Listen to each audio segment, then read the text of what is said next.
So, maayong adlaw sa atong tanan. So, nato diri sa heat and thermal physics. Nato example diri sa heat engine.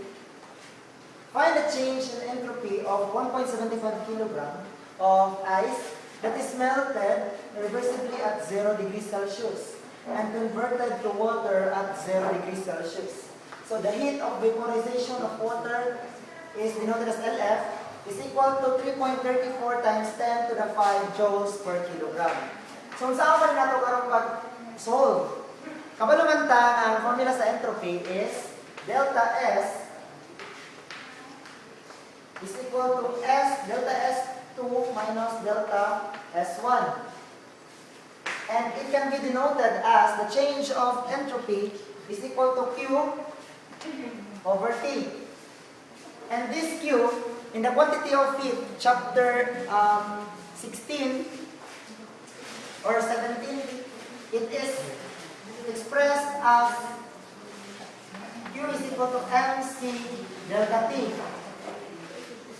With this formula, we can write Q as MC delta T in the entropy.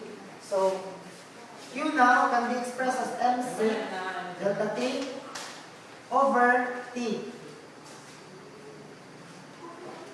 Since the temperature is just the same, and we can cancel this. So our entropy now is MC of MC. But this involves the latent heat of vaporization. So we cannot use this type of formula. So let's derive another one.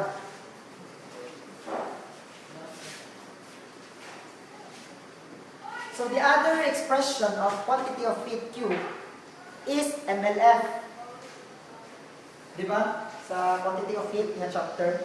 So Q can be expressed as MLF.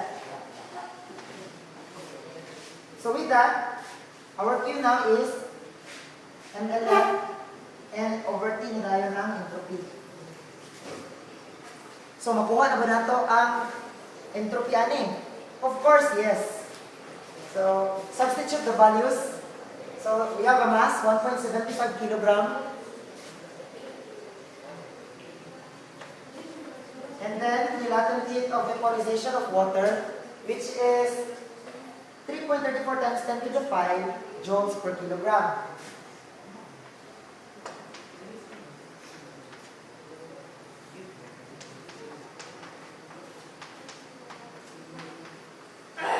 Divided by the temperature, which is 0 degrees, or in Kelvin, it is 273.15 Kelvin.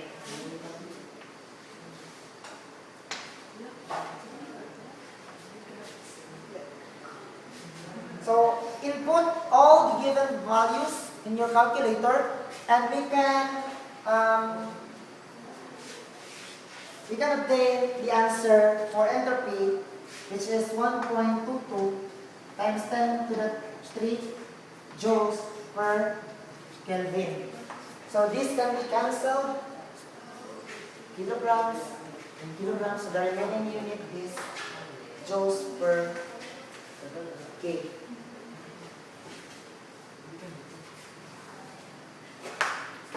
The answer, the entropy now is equal to 1.22 times 10 to the 3 joules per kilogram of Kelvin.